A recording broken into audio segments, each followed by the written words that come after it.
Good morning बच्चों। Good morning. Sit down. हमारे बच्चे बहुत अच्छे हैं, मन के सच्चे हैं। मैं कितना भी कुछ बोल देती हूँ तो हमारे बच्चे के दिल पर वैसा कुप्रभाव नहीं पड़ता है। मैं अच्छाइयों के लिए, अच्छा बनने के लिए, उसके भविष्य को संवारने के लिए कुछ कहती हूँ। देखो तो आ रहा है सही से।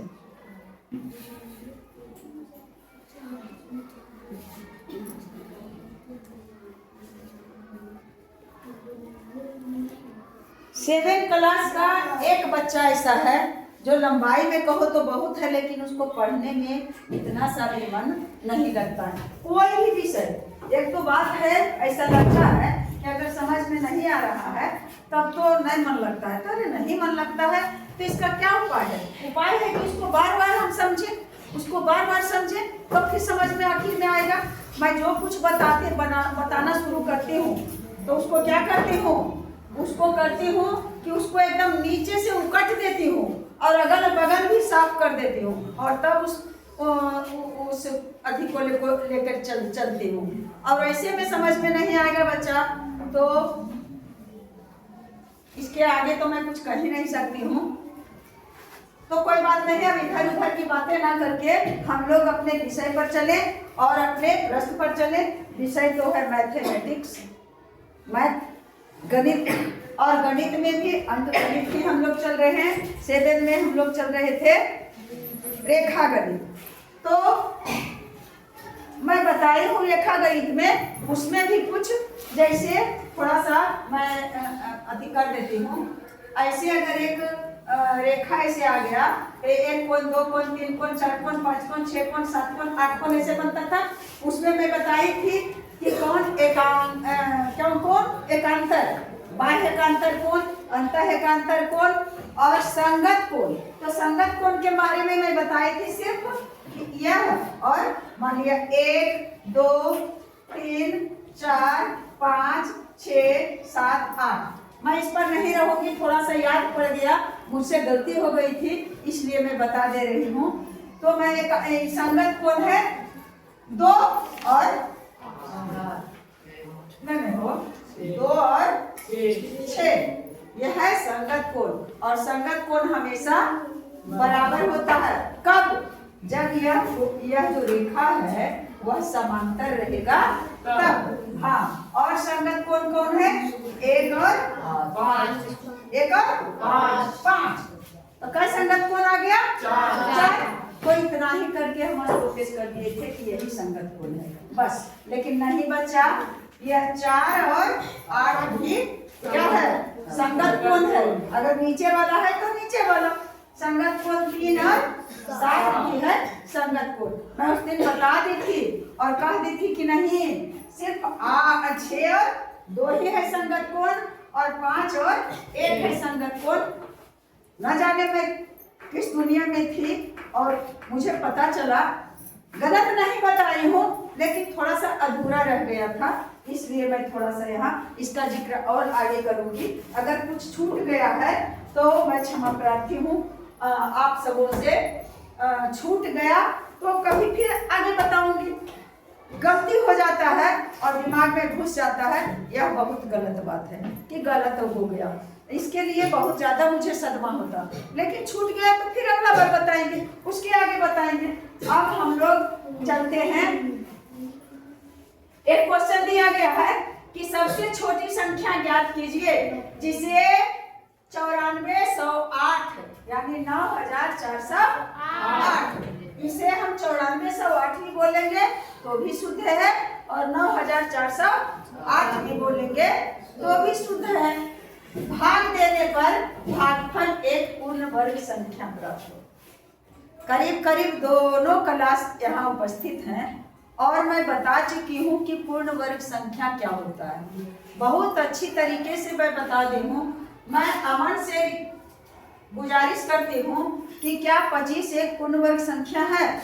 अमन कुमार खड़े हो जाएं और बताएं कि 25 एक पूर्ण वर्ग संख्या है, क्योंकि इसे हम खंड कर सकते हैं 5 गुना 5, जो संख्या दी हुई है उसी संख्या से गुना करने पर गुणनफल यदि हमें प्राप्त हो जाता है तो वह संख्या एक पूर्ण वर्ग संख्या होता है।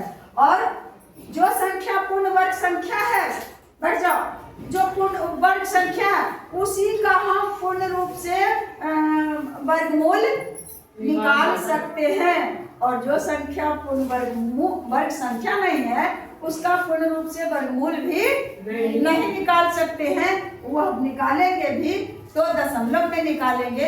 जैसे भाग में कभी कभी ऐसा होता है कि दशमलव के बाद पूरा पूरी विभाजित हो जाता है, कट जाता है। और कभी कभी ऐसा होता है कि तुम जीवन पर्यंत बनाते रह जाओ और वह कभी नहीं कटेगा। दशमलव के बाद उसे हम लोग कहते हैं, जो दशमलव के बाद कट जाता है वह कहलाता है शांत दशमलव, और जो नहीं कटता है उसे अशांत दशमलव कहलाता है। जैसे 4.5 है और बार बार बार बार बार बार बार बार 5 आ रहा है तो हम उसे क्या कर देते हैं, 5 के ऊपर रेखा दे देते हैं। और यही एक चिन्ह होता है। अगर 5.324 और फिर 324 फिर 324 इस तरह से बार बार बार बार आ रहा है तो हम क्या दे देंगे, तीनों पर रेटिंग दे देंगे। क्योंकि यह इससे साबित होता है कि हम देते जाएंगे भाग, फिर उतना उतना उतना उतना बार लगते जाएगा।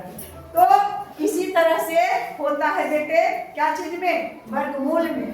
भाग की तरह ही लगभग लगभग कुछ संख्याएं मिली हुई है, उसमें एक अंक उतारते हैं दशमलव के बाद, लेकिन वर्गमूल में हम कितने अंक उतारते हैं, 2 अंक उतारते हैं। दशमलव अगर पूर्ण वर्ग संख्या नहीं रहेगा तो हो सकता है कि दशमलव के बाद भी जैसे बचता है भाग में शेष शेष शेष बढ़ते रह गया, उसी तरह से रह जाएगा वर्गमूल में भी। लेकिन अगर पूर्ण वर्ग संख्या रहेगा तो वह दोनों तरीकों से बेसिक हम लोग बना सकते हैं, 2-3 तरीकों से, जिसमें भाग विधि से और गुणनखंड विधि से ज्यादा इम्पोर्टेंट है। जैसे अभी जो कल मैं बताई थी, किस विधि से बताए थे बेटे, हाँ खड़ी होकर के बताओ तो।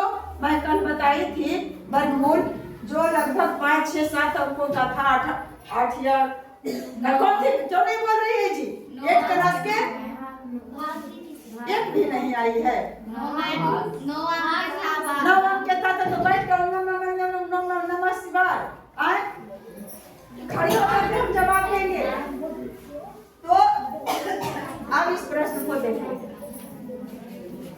छोटी संख्या ज्ञात कीजिए। कौन ऐसी सबसे छोटी संख्या ज्ञात कीजिए जिसे 9408 से भाग देने पर भागफल एक पूर्ण वर्ग संख्या बन जाए। इसका मतलब है कि यह पूर्ण वर्ग संख्या नहीं है, तब न कहेगा पूर्ण वर्ग संख्या है।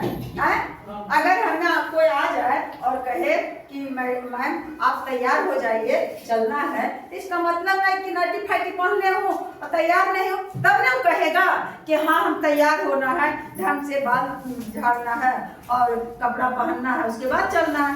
तो इसका मतलब है कि 9408 पूर्ण वर्ग संख्या नहीं है। पूर्ण वर्ग संख्या के मतलब यह पूरा पूरी वर्गमूल बनाएंगे तो नहीं कटेगा।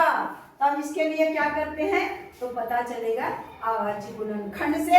तो 9408 तो इसका करेंगे, क्या होगा बच्चा, 2 से हम इसको विभाजित करेंगे तो 4 दूना 8, 1 बचा, 7 दूना 14 और 4 दूना 8, सही है वो।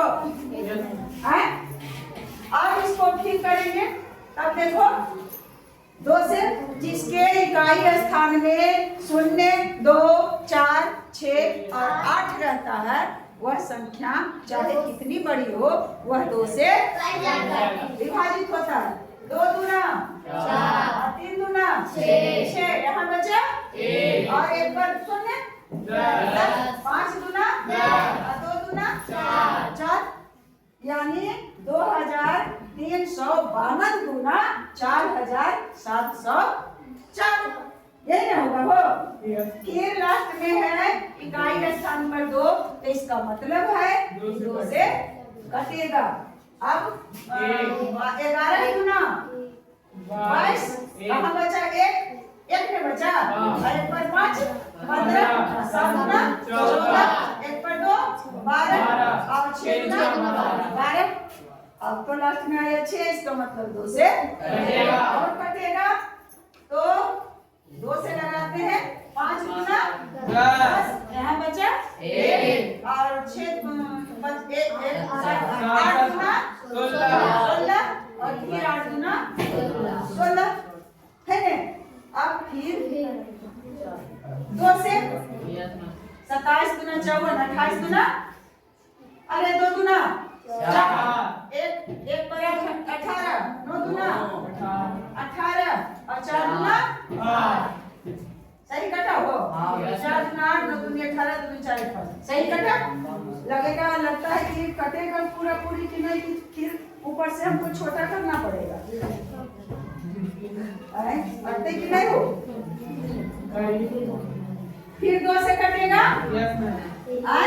14 गुना 28 और फिर 7 गुना 14 अब हो गया 147।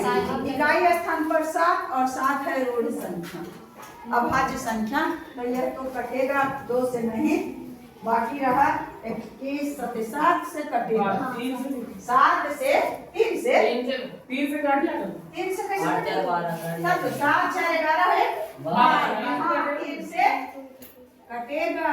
बहुत अच्छा बच्चे 3 से कटेगा 3 चौके 12 3 चौके 12 और बच गया यहाँ 2 और 2 पर 7 27 और 3 नंबर 27 कितना हो गया 50।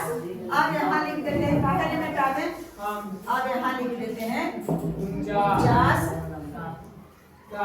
अब कितना बार लगेगा बच्चा 7 बार लगेगा 7 सते 50। अब फिर भूल करके ऐसे कर दो और चाहे वही रहने दो वही बात है 7 ऐसे। तो अब देखो कितना आ गया, हमको ये अच्छा नहीं लग रहा है जी, थोड़ा भी नहीं लग रहा है, लगता है 2 यही रुक जाता तो ज्यादा अच्छा था। देखो तो इसका निकालते हैं 9 फिर उतने बड़ा लेते 9 4 0 8। सीखो तुम लोग बड़ी बड़े संख्या को कैसे हम काटेंगे, इसको सीखना है। 2 बार एक अंक के लेंगे 4 गुना 8 1 और 7 1 4 14 7 गुना 14 0 और 4 गुना 8। फिर 2 से 2 गुना 4 और 3 गुना 6 और 5 गुना 10 और 2 गुना 4। फिर 2 से 2 11 गुना 1 गुना 2 फिर 1 गुना 2 एक अंक चले और यहाँ बच गया 1 और 1 पर 5 15 7 गुना 14 1 2 12 6 गुना 12। फिर 2 से यहाँ 1 है तो 2 को पकड़ो 11 हो गया 5 गुना 10 यहाँ बचा 1 पर 7 17 8 गुना 16 फिर 1 बचा 8 गुना 16 और फिर 2 से कैसे फटाफट 2 लिख रहे हैं, इकाई स्थान को देख लेते हैं और 2 गुना 4 2 गुना 4 है बच्चा, बाकी यहाँ हो गया 18 2 गुना 18 आई बन जाएगा 4 गुना 8। अब चले तो 2 बार 1 गुना 2 4 गुना 8 और फिर 7 गुना 14 और चलो कितना बार लगे बेटे 3 3 चौके 12 शेष बच गया 2 और 2 पर 7 27 और 3 नंबर 27। अब 49 हो गया तो फिर चलो 7 से लगेगा और 7 सते 50 और मन है तुम्हारा तो जगह भी है तो फिर 7 1 सते 7 ऐसे यहाँ भी छोड़ सकते हैं कि 7 यहाँ रहे या यहाँ रहे। अब देखो आप तो इसे मिटा दे बेटे।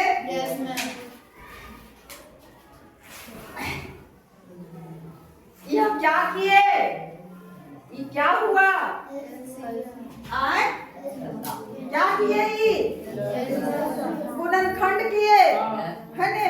कौन गुणनखंड, आज गुणनखंड 1 ऐसा नहीं है जो कि भाज्य है। अब कहोगे दो, दो भी अभाज्य संख्या है। तो गुणनखंड कितना आ गया बच्चा? 2 गुना 2 गुना क्या 2 है पहले? 1 2 3 4 5 6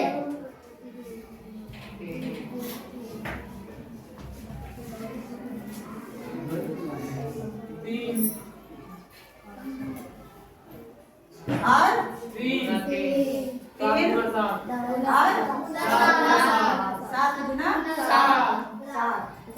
ये जो गुणनखंड आया है इतना को हम गुना 2 दूनी 4 4 दूनी 8 8 दूनी 16 16 दूनी 32 32 दूना 64 64 दिया उतना सते तो टोटल कितना आ जाएगा? 9400।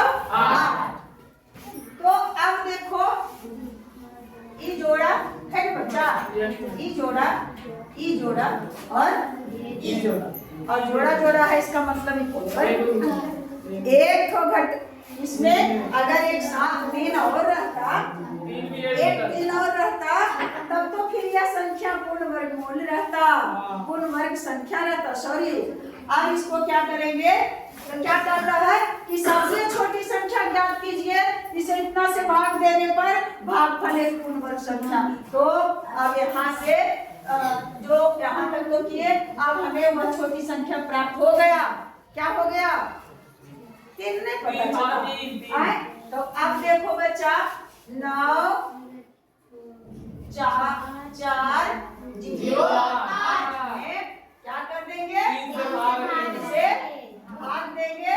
3 दिया 9 कट गया 4 1 3 और 1 0 फिर 3 दिया 9 1 और 3 6 18 तो कट गया। अब तुम्हारे पास कितना आया? 3136। तो भाग देने पर भागफल एक पूर्ण वर्ग संख्या है। तो यही भागफल बराबर 31 और 36 है, जो क्या है?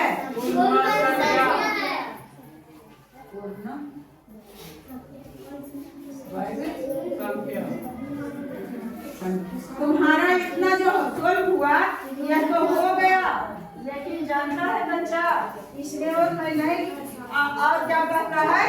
भाग देने पर एक पूर्ण वर्ग संख्या प्राप्त हो, और आप उसे वर्गमूल निकाल करके भी बताइए। लिखा हुआ था जो कि मैं नहीं लिख सकती हूँ।